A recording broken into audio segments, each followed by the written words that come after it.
All right, Mayor, you have 7:04 and you're live. Okay. Good evening, everyone. This is the April 6th, 2021 meeting of the City of Oneonta Common Council. We're hereby called to order. I will call the roll. Councilmember Murphy. Here. Councilmember Davies. Here. Councilmember Risberger. Here. Councilmember Lepari Shu. Here. Councilmember Carson. Here.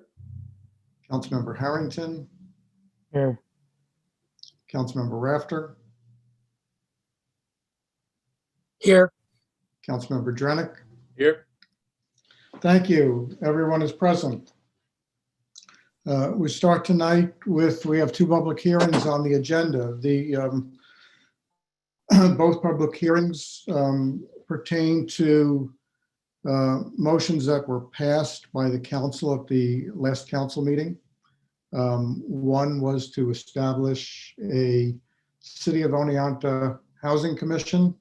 The second is to establish a City of Oneonta Public Arts Commission. As these are changes to the charter of the, or changes to the code of the City of Oneonta, I should say. They are written as a local law and require a public hearing before they get signed into effect. Carrie, you say we have people in the waiting room?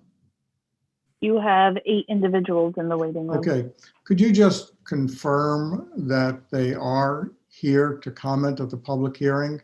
Those that are here to comment at the public hearing, you can let them all in. Those that are not, could you direct them to the YouTube address?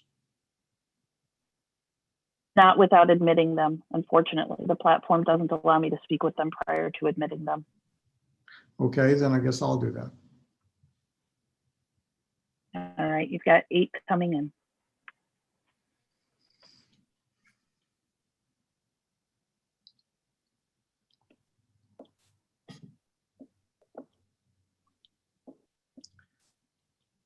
Okay, welcome to those who have just entered.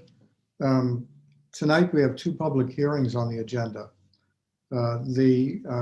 One is for the creation of a City of Oneonta Housing Commission. The other is for the creation of a City of Oneonta Public Arts Commission. Purpose of the public hearing is before a decision is made as to sign them into effect. The public has an opportunity to comment on them. I'll take them one at a time. If you are here to comment on one of these,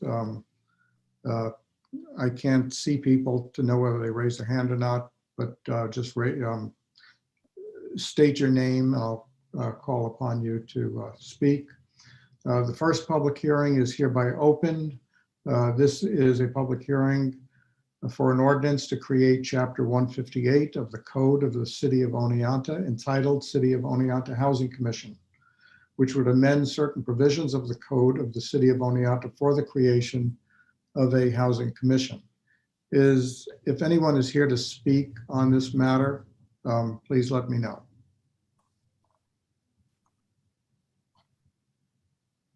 Okay, I'm hearing none. So I'm assuming that no one is here to speak on that. So I will close that public hearing. The second public hearing is for a public hearing for an ordinance to create Chapter 8 of the Code of the City of Oneonta entitled Public Arts Commission, which would amend certain provisions of the Code of the City of Oneonta for the creation of a Public Arts Commission. Is there anyone here to speak on that matter? As I'm not hearing anyone, I will close that public hearing and notify you that both of those matters will be signed into effect tomorrow morning. We will have 2 new commissions. I want to commend the people who worked towards create these on the Public Arts Commission. The leadership was provided by Councilmember Lepari Shu. Thank you. Well done. And for the Housing Commission, that leadership was provided by Councilmember Mark Davies. along with the support of the Planning Committee. And both of these, I think, are addressing needs that are real in the city of Oneonta. Certainly housing is something that we are all painfully aware is in short supply, and it's in short supply no matter what level of housing you are seeking, whether you're looking for professional housing or affordable lower income housing. We just don't have what it takes to meet the demand. And public arts, I think we could all agree that art and public art has a big impact on the quality of life for all of us and makes a community a place that people want to live in. So I look forward to seeing the impact and the results of these two commissions. First step will be to appoint people to the commission, and we'll work on that in the coming weeks.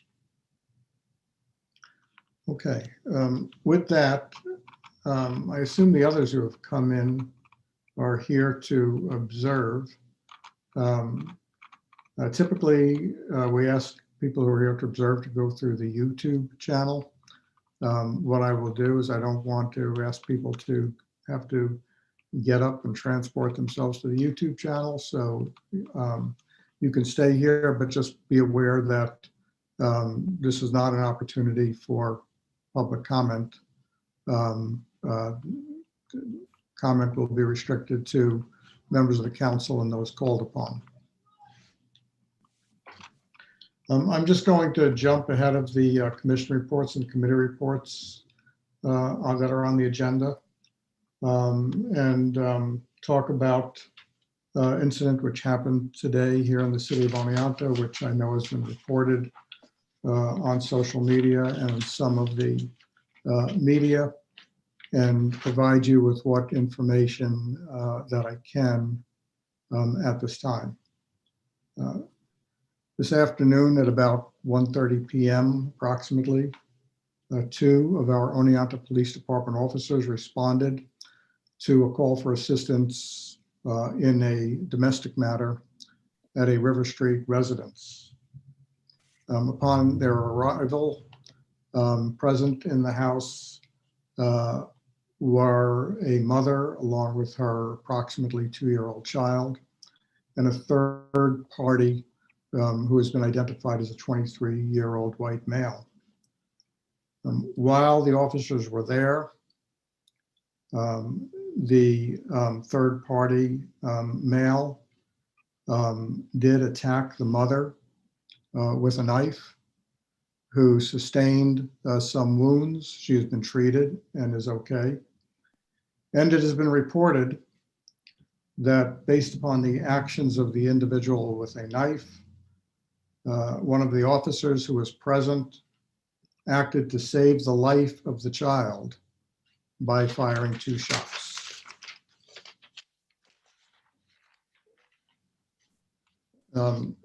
The individual with the knife was injured as a result of the shots.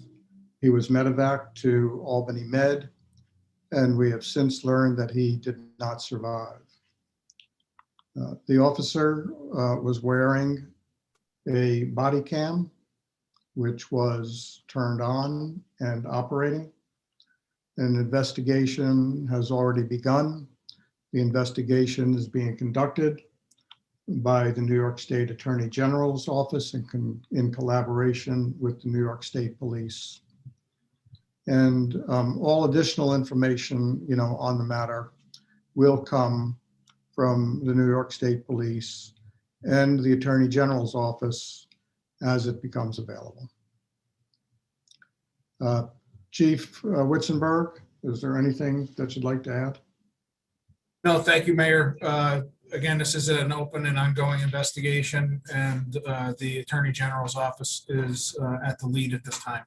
So thank you for your statement. I think it was accurate. Okay. With that, there's really no need for questions because that's the information we have at this time. There is nothing more to report. And all additional information, as I said, will come directly from the Attorney General's office and the New York State Police. And I know this has been a very difficult day for Oneonta, and a very difficult day for all the members of our Oneonta Police Department. And thank Chief Witzenberg for his leadership, throughout this day.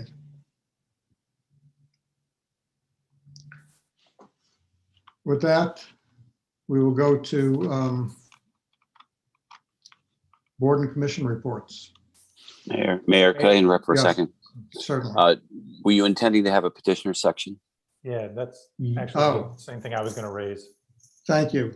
Yes, I was.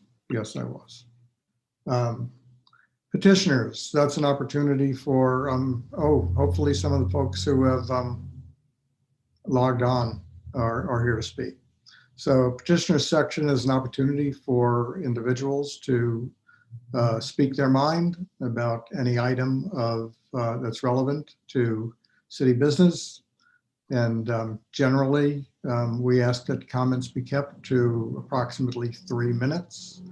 I will not hold you to the second, but if you go over by excessively, I will let you know. Written comments are always welcome, and they get entered into the record. If anybody is here, again, I can't see faces. Nobody has a camera on. So if anybody is here who wants to speak, please shout out and I will call upon you.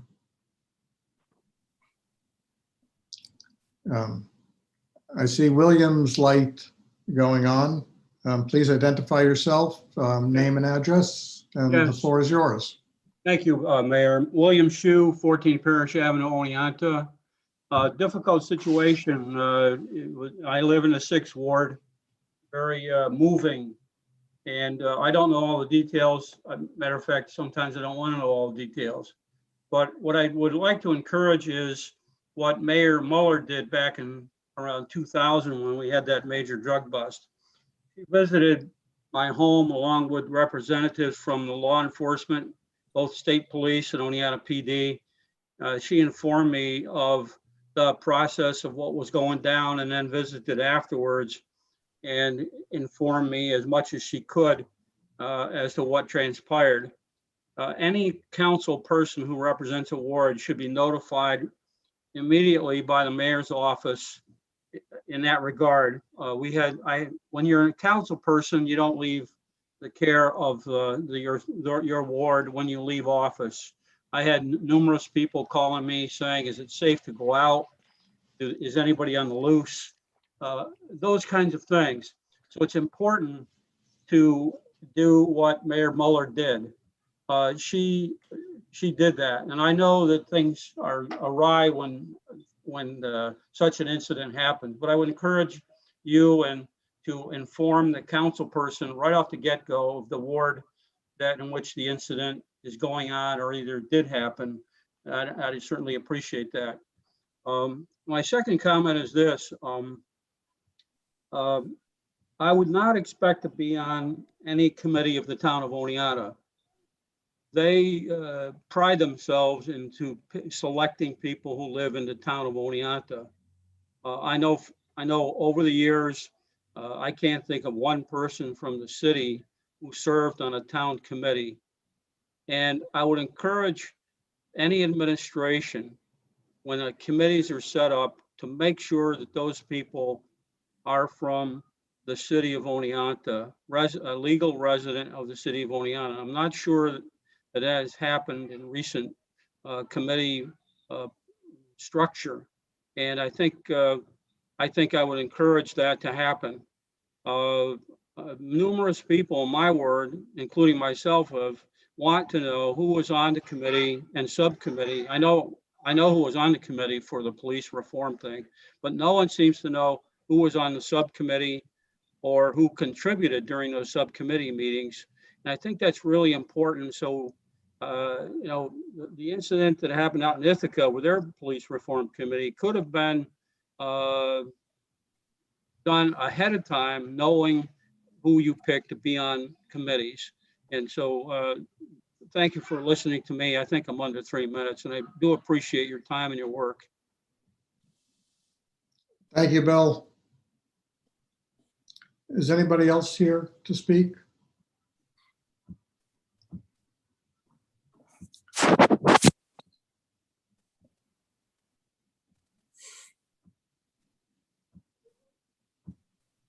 One more chance. Anybody else to speak? Okay. I'm hearing none, so we will close the petitioner section. And now move on to board and commission reports. Starting with the Planning Commission, and that is Councilmember Risberger, I believe. Thank you, Mayor. We met on March 17th, and there were a number of items on the agenda, none of which were properties. So first, this part of the discussion was having to do with the New York State Office of Parks, Recreation, and Historic Preservation Certified Local Government Program. And Stephen Yearley, I apologize now if I butcher any of this, because this is, the discussion was, it's in the beginning phase, and it's moving on to the legislative committee now. But basically, they're looking to have the city participate in the Certified Local Government Program. This would expand the zoning ordinance using the form-based code that the code office is developing. And this would include historic properties. This would create a preservation board, which then would provide a design review for historic properties. It'll open up additional money for preservation material. And so there was a resolution that went through that committee to participate in this through New York State. This was passed by the Planning Commission, is now moved, as I said before, is moving on to the Legislative Committee. And this goes hand in hand with the next part of the discussion, which was expansion of historic districts within the city of Oneonta. This has already gone to the City Planning Committee, and we started the discussion there, and the idea is to look into potentially expanding the number of historic districts within the city. We feel that there's a lot of opportunity that's been missed with that. So then the discussion moved on to special use permits. The plan is to review the fraternity and sorority special use permits in May. There was more discussion on the form-based code formation. And let's see here. We're looking to have county input actually before it goes to the legislative committee. I correct on the form-based code and the certified local government program formation. That's going to go. We're looking for county input. Then it'll go to the legislative committee. And then lastly, there was a discussion about having somebody from the planning committee. The planning commission attending the city planning committee meetings. So we're going to be sending the agenda to Danny Lappin, the chair of those meetings, so he can make sure he can attend our meetings, and if that way he can sort of be the liaison between from their end back and forth, since I'm the liaison from the council to the planning commission. That was it. Questions, anyone? Councilmember Lepari-Shu.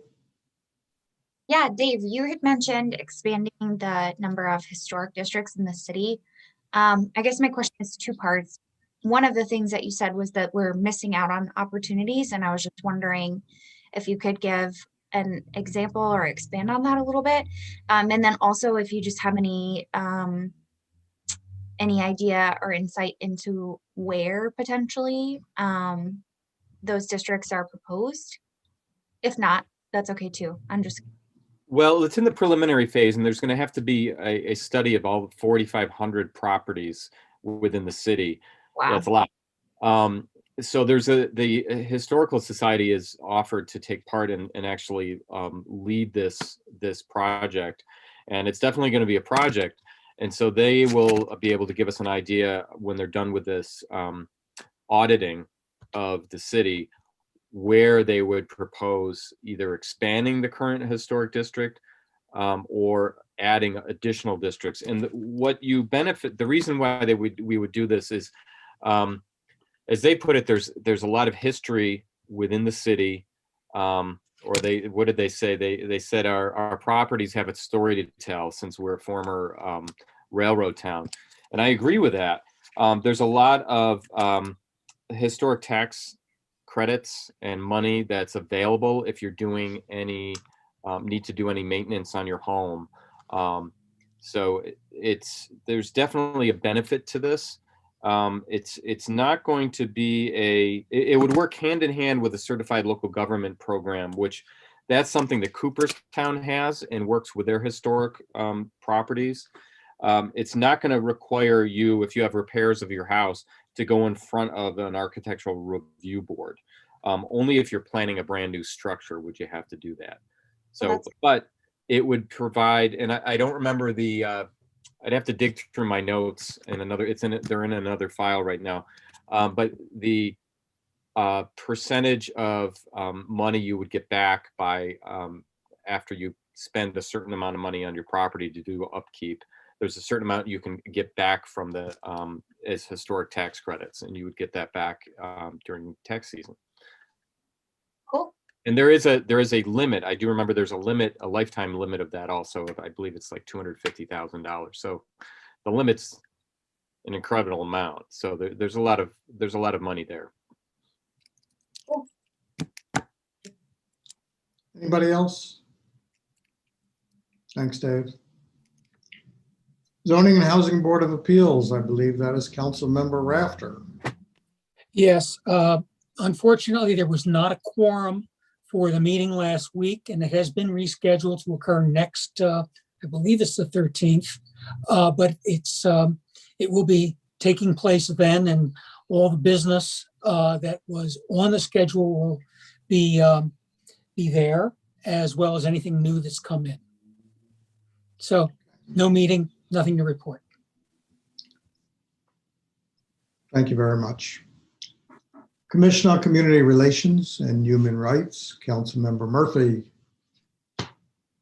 Thank you, Mayor. The commission met on Thursday, March, oh my goodness, when was it? March 25th, it's last Thursday in March at 7 p.m.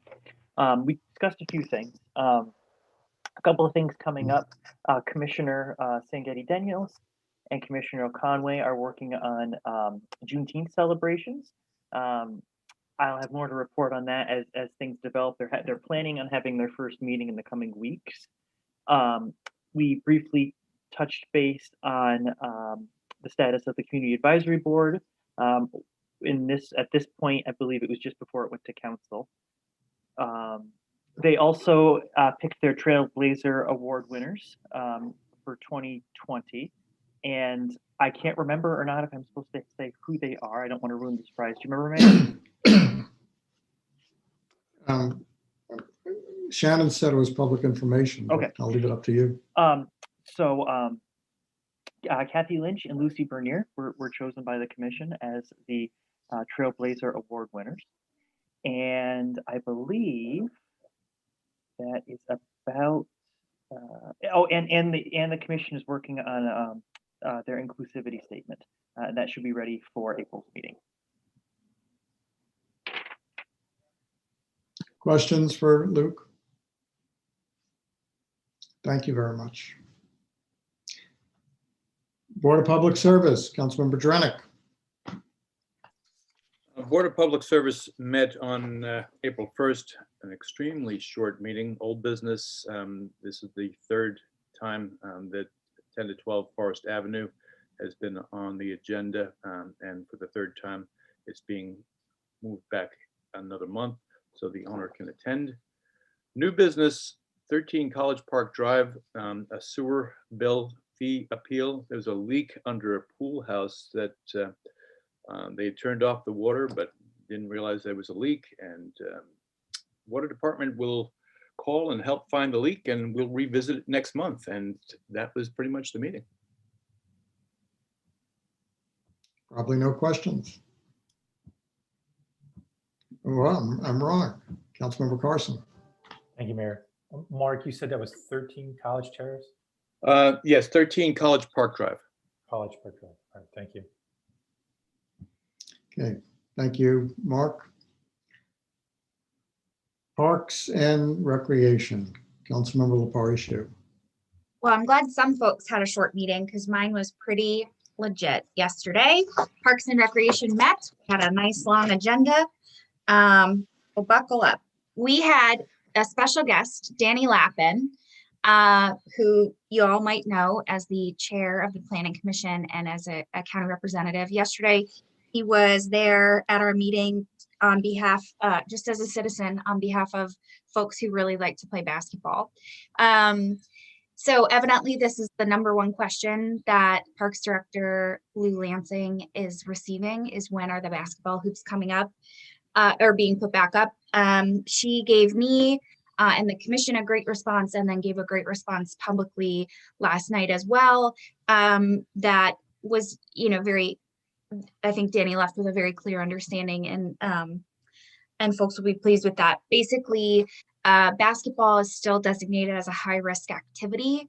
And so it is up to, let me read exactly what I have here because I don't want to paraphrase and get it wrong. It's up to the local health agency. Our county Department of Health asked the city not to put our hoops back up just yet.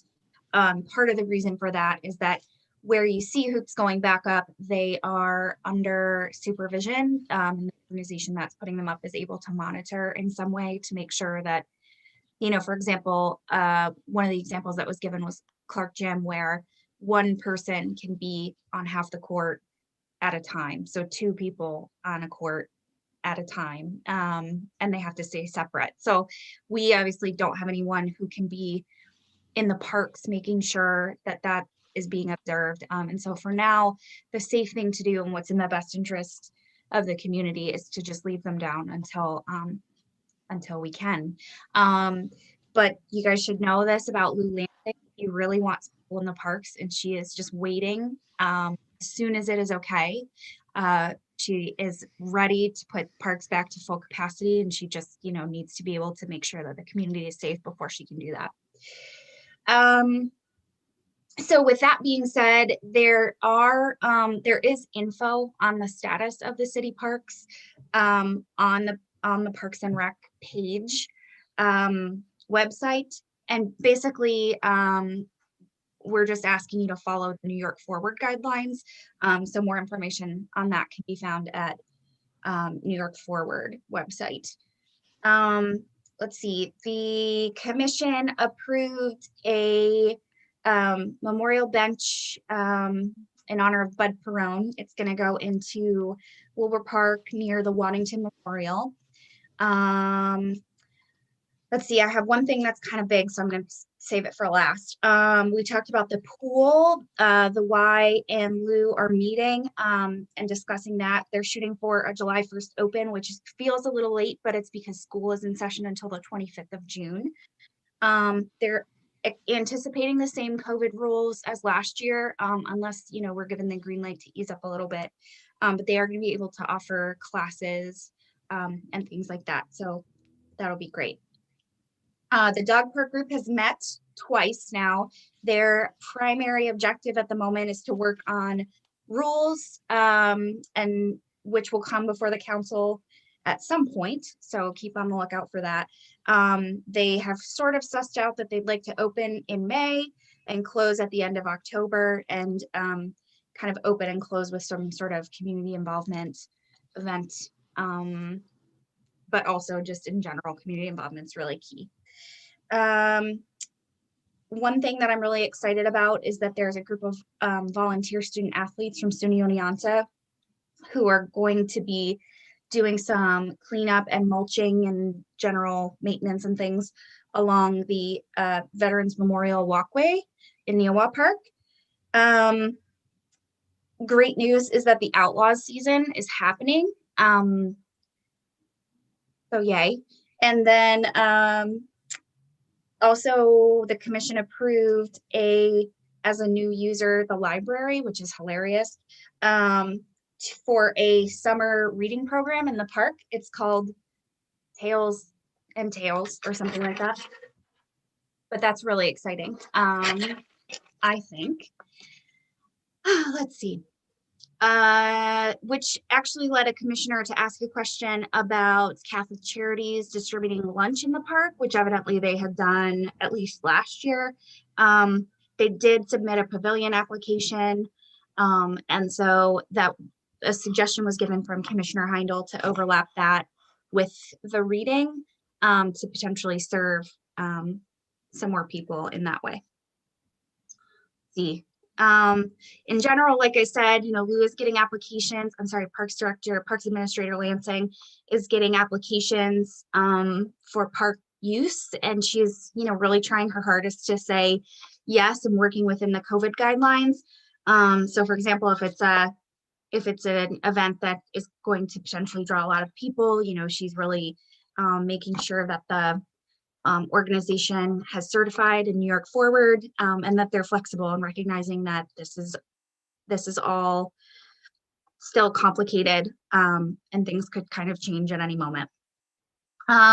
Summer concert series is booked and scheduled, and they're working on contracts right now. She's thinking that they will be held back at the bandstand this year, and that is based on the social distance guidelines. So that could change, but that's kind of where they're at right now. We talked a little bit about how great a venue Damaski was last year for that. And, unfortunately, we haven't been able to continue that because it's just a scheduling conflict with the Outlaws. And so, I think that's something that I would love to see the council look at potentially in the future is, the contract with the Outlaws or scheduling flexibility, because we have that really great space in the park, and it'd be great to be able to utilize that to its full potential. Okay, the last thing is that we got an update on the tennis and pickleball court resurfacing. If you guys remember, that was just done in the fall. Turns out it didn't hold up very well over the winter. And so, yeah, I see that major eye roll, Dave. Same. So we talked about that quite a lot, and I have to look into it more. I plan on connecting with Greg, who is obviously the guy who knows what's going on, city engineer and Matthijs, in terms of the company and what they plan to do to make it right. But yeah, I am planning a trip with Parks Administrator Lansing down there to take a look. But basically, there are spots where it's kind of like buckling and peeling up and things like that, which is obviously a shame because it didn't even survive to the next season to be able to use this resurfacing. So if anybody wants to come down and take a look, just shoot me a quick email or text or something, and we can try to coordinate so that Lou can let us in to actually see it. But yeah, that's some pretty disappointing news, and I'll keep you guys updated as I know more. And that is it. 12 items. Yeah, Katie, I'd like to go down there when you go down there with Lou. Yeah, okay, I'll keep you posted. Thanks. Yeah. And we'll talk about it. I was gonna say afternoons, we'll talk about it. Any other questions, Mark? Yeah, Katie, the students working in the park, do you know when that's going to be? Do you know what? Did I write that down? I will get you a date. I know that it's before Memorial Day. That was the point. I think it's early May, but I'll get you a date. That's terrific. Thank you. Yeah.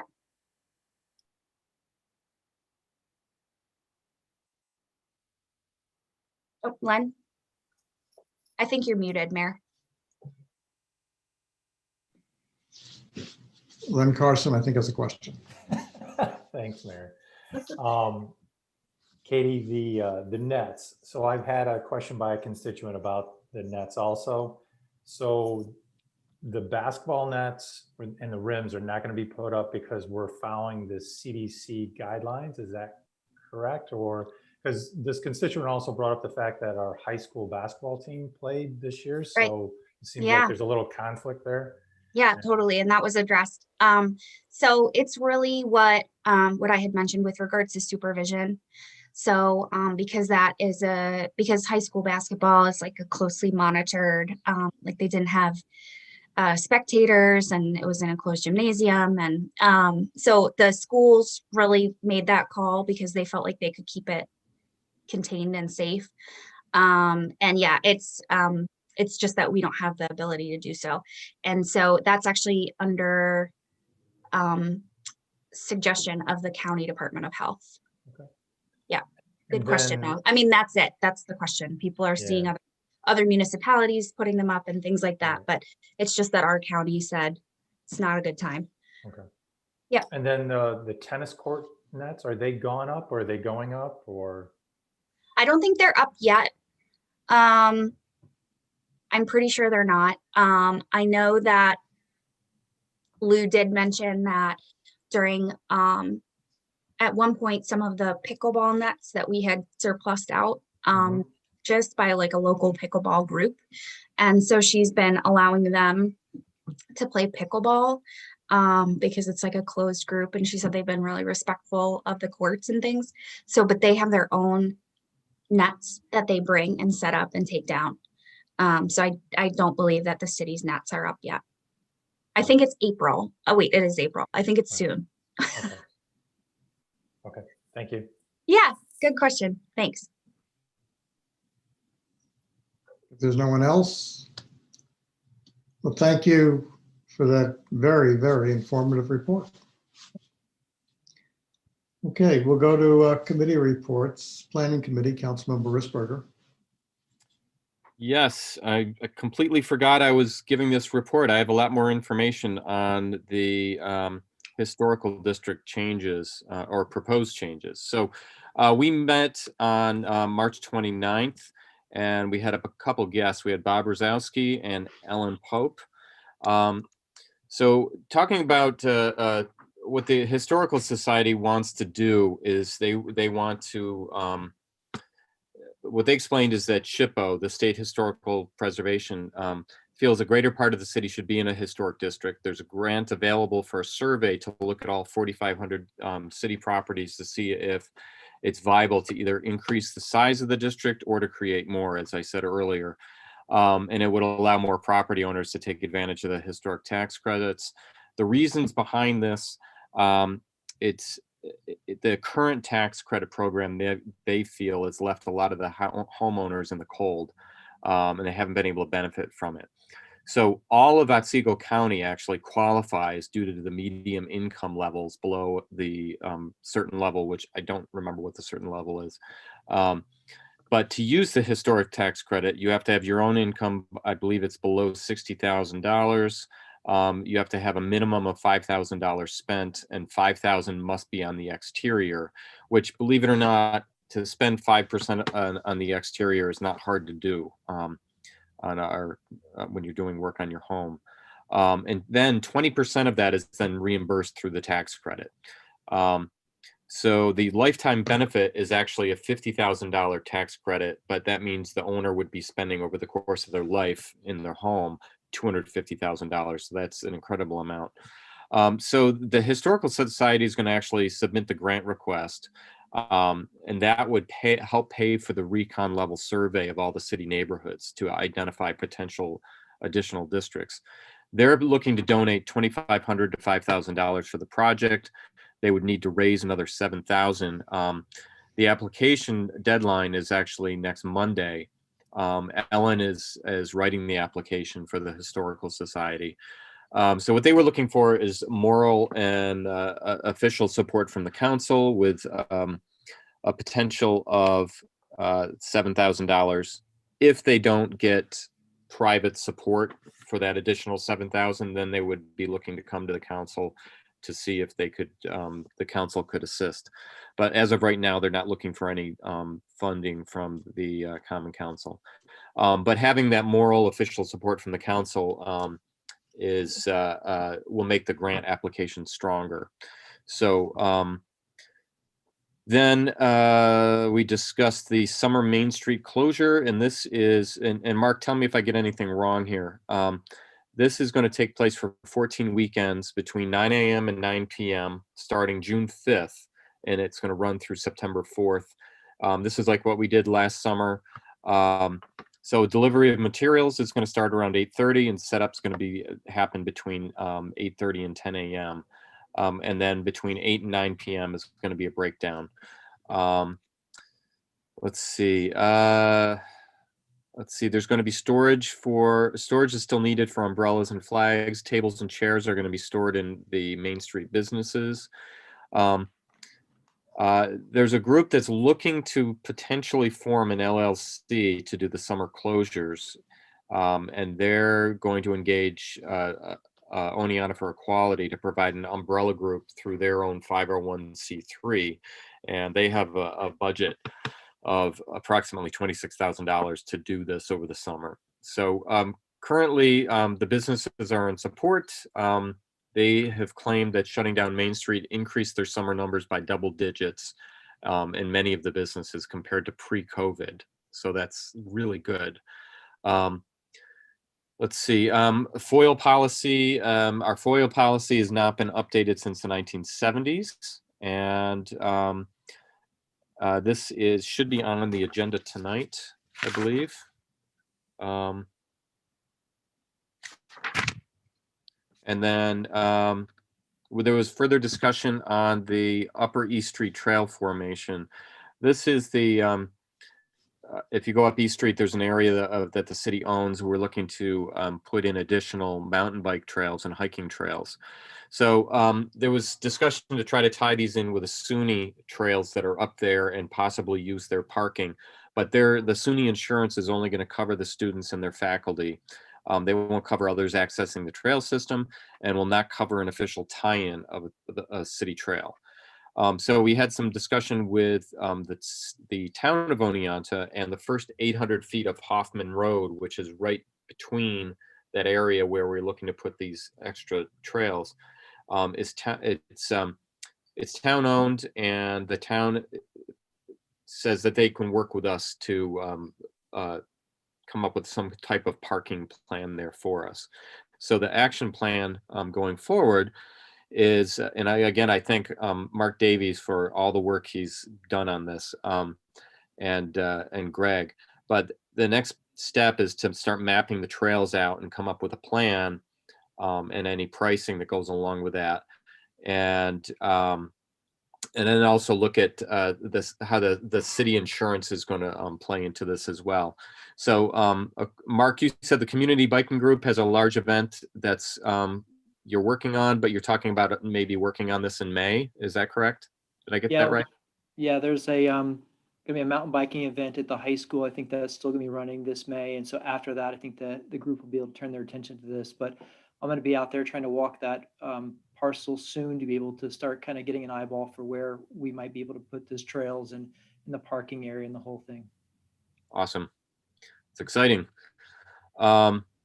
And then we had a discussion of continuation of public-facing video. So basically, once we eventually get back into the council chambers, having the video option like we do now, and one person had come forward with a proposal for having individual webcams in the council room for a quote Zoom-like experience, but it would require, well, it requires more discussion on the issue, because we like the idea, but there's some issues we got to work through. That specific proposal would use the existing microphone system, but the cameras might actually block the view of other council members when we're speaking. So we need to work on that. We're talking about potentially having an RFP issued down the road, and maybe tweak that idea a little bit and come up with something that works. So that's what I've got.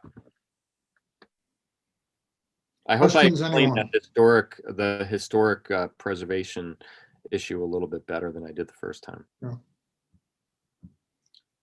Anyone questions? Okay, if there are none, thank you, Dave, for that report.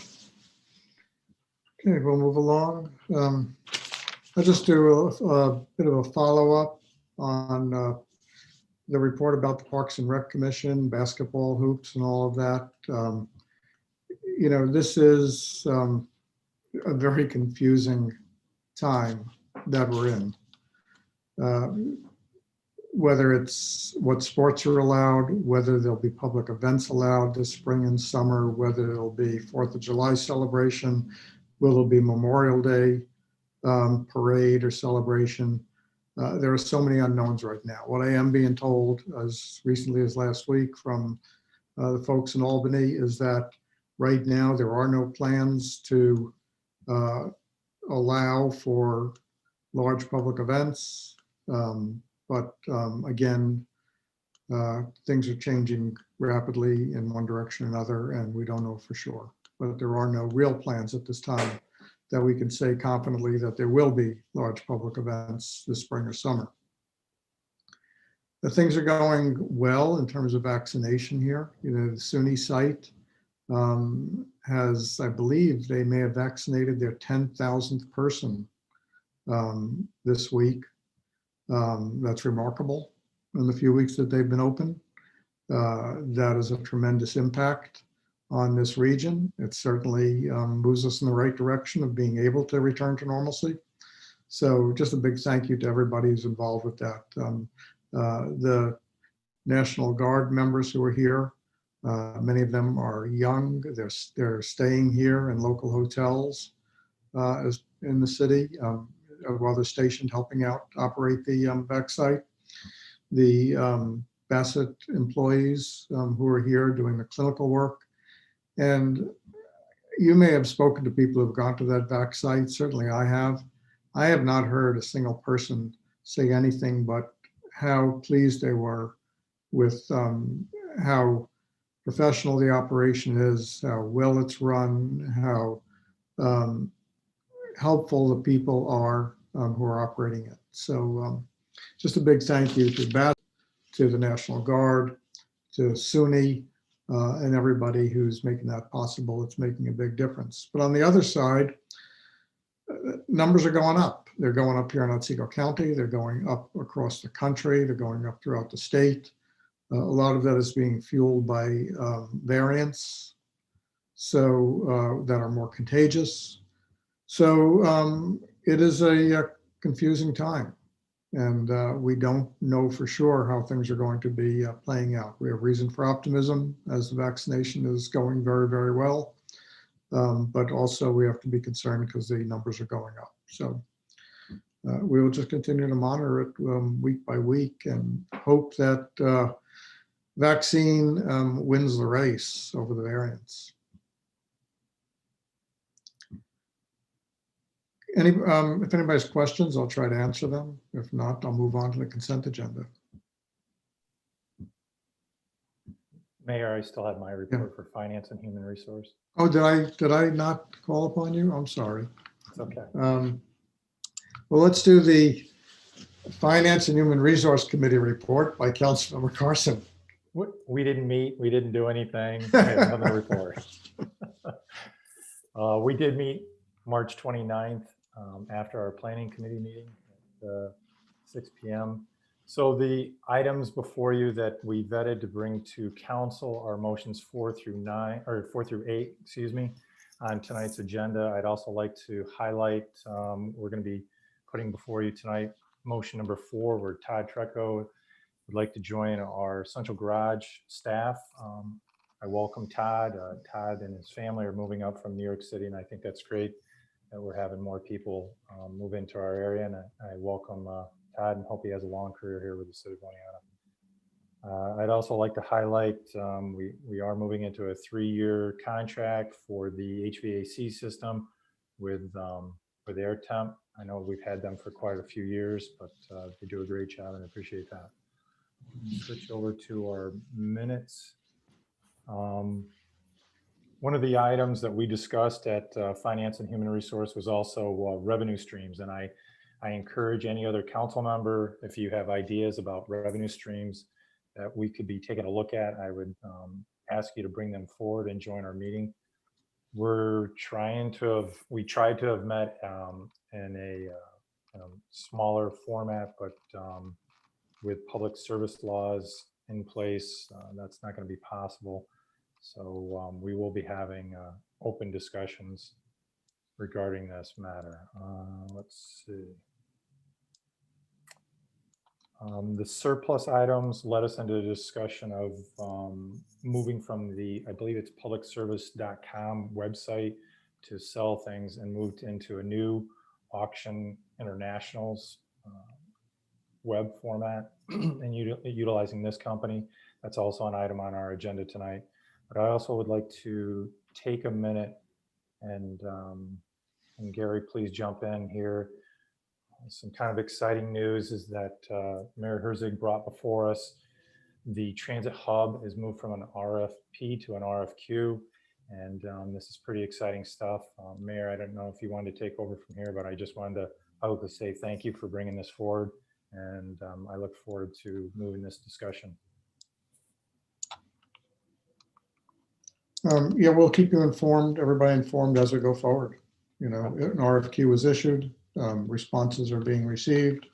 Those who responded are being evaluated, and certainly the council will be made aware of results as we go forward in the next couple of weeks. Thank you. We do have some unfortunate news to share, and that would be on the minutes that Finance Director Lee supplied the council. We did sustain a water line leak from Catella Park back up to the water treatment plant. That pipe sustained quite a bit of an insult. City staff is getting estimates together to see how much damage was actually incurred. They're also inquiring about costs covered by our insurance companies. So when that item is brought forward more to the committee, we will share further with the council. I think I covered it all. So at this time, I guess I'll try to answer anybody's questions. Seeing none. Thank you. Okay, thank you, Len.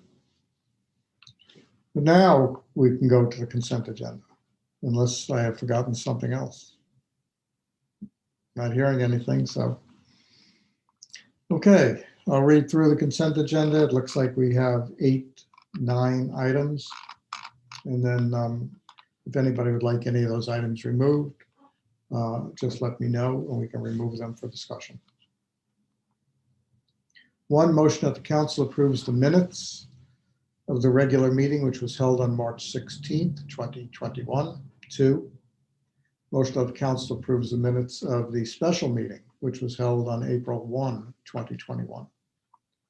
3, motion that the council approves the warrants totaling $222,559.45, and that the same be placed on the Director of Finance's desk for payment as presented. 4, motion that the council appoints Todd Treco to the position of automotive service person at a base annual salary of $31,143, which is a CSE A grade 5. This would become effective on April 26th, 2021, and of course is subject to the satisfaction of all applicable civil service requirements. 5, motion to approve the 2021 budget transfers, which total $11,200, as presented per the attached reports. 6, motion that the council approves the purchasing agent's recommendation to award the bid for the 3-year 21 to 23 heating, ventilation, and air conditioning maintenance contract to Air Temp Heating and Air Conditioning. 7, motion that the council declares the items per the attached list as surplus and authorizes the purchasing agent to dispose of same. Any items determined to have value will be listed for sale on the auction website publicsurplus.com. 8, motion that the council authorizes the mayor to sign a 2-year agreement with Auctions International Incorporated of East Aurora, New York. This would be to provide online auction services for items declared surplus. This would be subject, of course, to review by the city attorney. And 9, motion that the council adopts the city's policy addressing public access to records of the city of Oneonta as presented. Do I have any requests to remove any of those items from the consent agenda? I am seeing none. So then I will entertain a motion to approve the consent agenda as stated. Councilmember Risberger, second by Councilmember Rafter. And I will call the vote.